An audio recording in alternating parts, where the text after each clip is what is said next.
If you haven't watched the first episode of the Clear Card arc, click away from this video because there will be spoilers.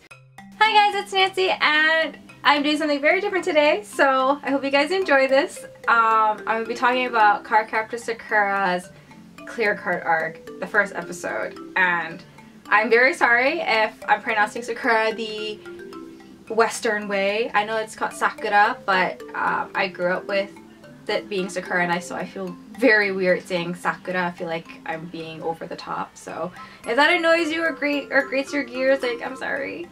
I just feel very weird saying Sakura.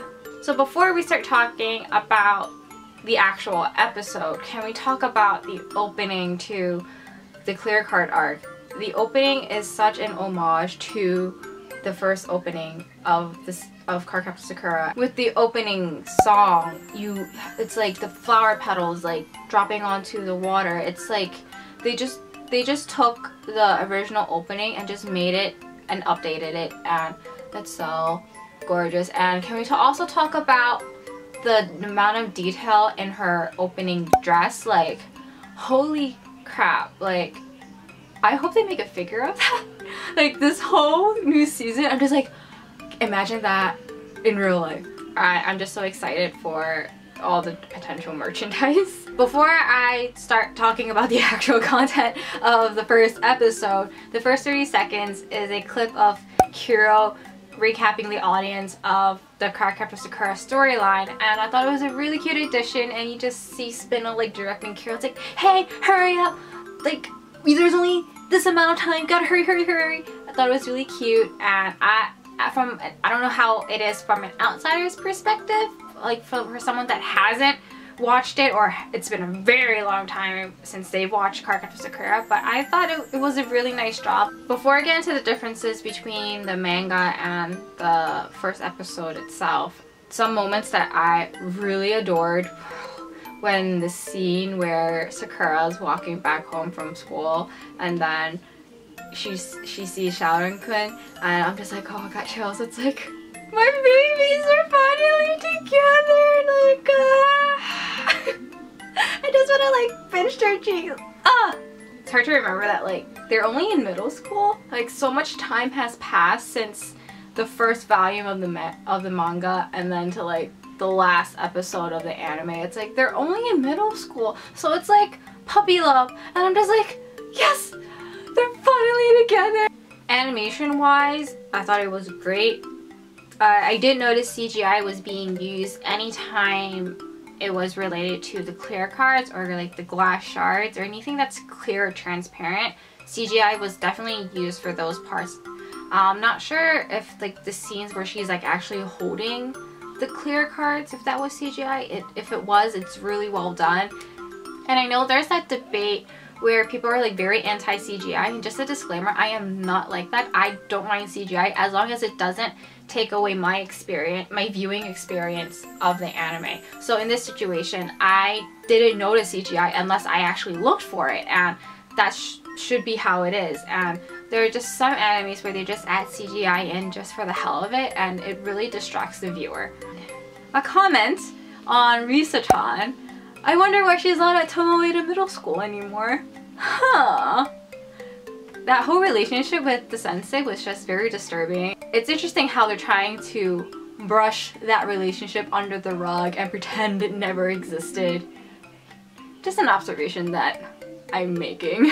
The anime also does a very good job picking up where it left off. It seems like it seems like it was yesterday. Like, you could literally pick up from the last episode of season 3 and just continue watching it. Obviously there were some differences with the character styles. Sakura's hair is now this strawberry blonde color versus what the first 3 seasons of the original anime had her as like this dark brown color. It's more accurate to the manga versus what the interpretation of the original animes have done. So there's that. The faces are also rounder.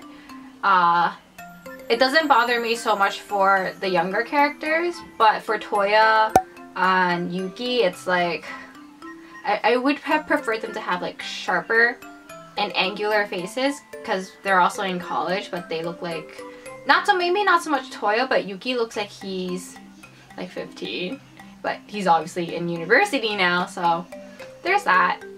I have the English version of the first volume of the Clear Card arc right here, and I don't know if I mentioned it earlier, but the first episode, it covers chapters 1, 2, and parts of 3, and I skimmed through chapters 1 and 2, and the episode does a really good job of covering the events in chapters 1 and 2. I almost want to say it's page for page.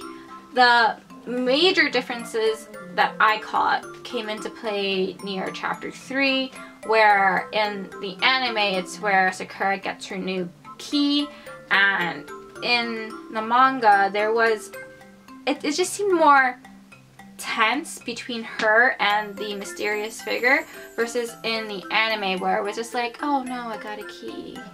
But in the manga where it's like, oh no, don't take away the key, what's this key, oh my god.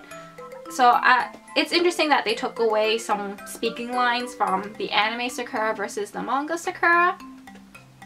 And then the scene that they cut from the anime is the next morning after that scene where she meets the mysterious figure and she gets the key. She feels a little down. She comes down for breakfast. Her dad's like, oh, what's wrong? Is something wrong? Do you want to talk about it? She's like, oh no, it's fine. I'm just gonna go to school.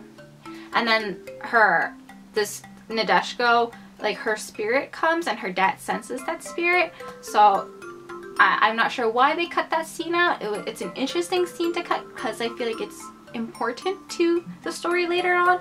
I'm not sure. I haven't read past the first volume. I didn't know that her wand in the star in the middle of her wand spins. I thought that was the coolest thing ever. I'm like, just like how her Sakura staff, the star spins left to right, the new wand, it spins in a circle. I really hope that they add that feature in if they make a real life version of her new staff, because I would go ballistic. I'm like, ah!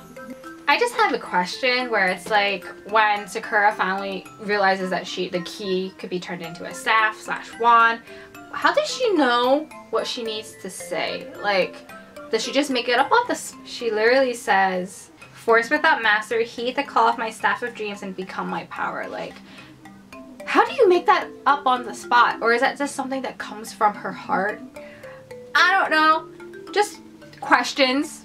And then for the ending theme credit, the song is called Jewelry, and you could tell that the art style changes dramatically. It kind of goes back to the older style where it's like everyone's faces is more angular, more pointy, and I don't mind it. I think it's like paying respects to the previous style, and I thought it was really cute. The style ages the characters a bit. It looks like they're in high school instead of middle school, which I don't mind. It's like a glimpse into the future of how they'll look like when they go to high school. I hope you guys enjoyed seeing me talk and ramble about the Clear Card arc in its first episode.